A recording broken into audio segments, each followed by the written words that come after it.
There are some people, and maybe this is you, who laugh when life hurts. And it's not because the pain is funny, right?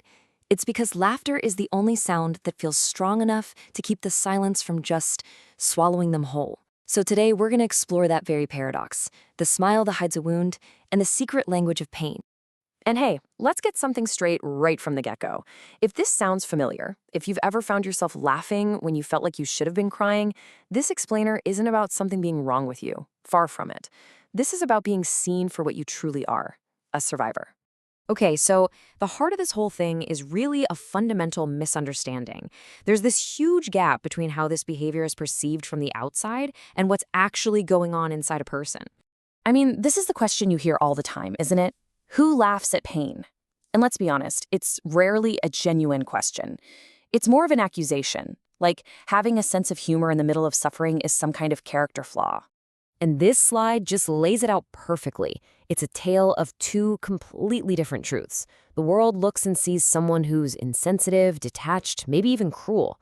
But the hidden reality? It's the absolute opposite. These people aren't laughing because they don't care. They're laughing because they care too much. So much that they're completely overwhelmed. The laughter isn't mockery. It's a life raft. It's survival.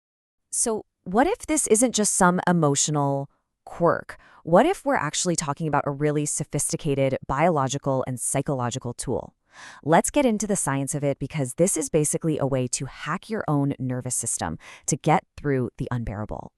Okay, so one of the terms psychologists use for this is cognitive reappraisal. What's so fascinating about this is that it's an active mental process. Your mind is literally consciously working to reframe a threat. It takes something agonizing and twists it until it becomes absurd. Why? Because you can't fight the agony, but you can manage the absurd. And it goes even deeper than that. Psychologically speaking, people who do this tend to be really high in what's called openness to experience. They're just wired to see complexity where other people only see chaos. And that humor? It's often a shield, masking a pretty deep fear of being vulnerable. I mean, think about it. A joke is a much safer language than a raw, painful confession. It helps build this identity of being resilient, witty, untouchable. And then there's the biology, the actual play-by-play. Pain hits, boom. Your system floods with stress hormones, cortisol, adrenaline, the whole cocktail. For a lot of people, that leads to a shutdown, a collapse. But for others, laughter becomes this incredible hack. It triggers a release of the good stuff, endorphins, dopamine, which then sends a message back to the body, a signal that basically says, hey, we're safe enough to laugh. It's pure regulation. It's not denial. So here's the bottom line. What looks like just a weird personality quirk from the outside is actually an incredibly sophisticated internal survival masterpiece. It's pretty amazing when you think about it. And get this is not some new modern thing. This instinct to find relief in absurdity is ancient. It's a tool that evolution itself seems to have wired into us to deal with a world that has, let's face it, always been kind of brutal. I mean, just picture it. Ancient tribes sitting around a fire. They weren't laughing because life was easy. They were laughing precisely because it was so hard. Laughter bonded them. It softened their fear. Fast forward to today, and that exact same instinct is what we now call post-traumatic growth. People aren't just bouncing back. They're bouncing forward, turning their scars into stories, their suffering into satire. Now, this tool also has a really specific social function, especially when it comes to relationships. For anyone who's learned the hard way that getting close to people can be dangerous, humor becomes a kind of boundary.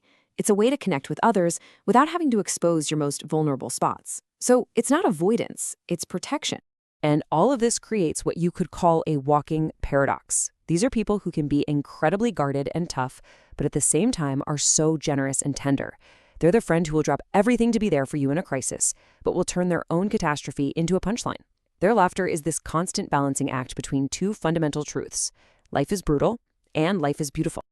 But to really, truly get this, we have to go one layer deeper. Because underneath all the wit, all the humor, all that resilience, there's something else. There's grief. This right here is the emotional core of it all. Every single laugh in the face of pain is carrying an echo of a loss that came before. So what is it they're grieving? Well, they're mourning a version of themselves that didn't need all these defenses, a self that could trust easily, that could cry without feeling shame, that didn't need jokes just to survive the day. It's a grief for the softness and the innocence they had to trade in just to endure. And that brings us to the most powerful idea of all. This kind of laughter, it isn't denial of reality. It is an act of defiance against it. It's the human spirit, the nervous system, whispering to itself, you survived, you're still here. So if any of this has felt true to you, I really want you to hear this. Your humor is not a flaw. It's not a sign of being insensitive. It is a language forged in fire. And it is proof that even in the darkest of times, the human spirit will always find a way to shine. So I'll leave you with this question to think about. When you find yourself laughing at your own pain, what is it? Or maybe who is it that you're really, truly protecting?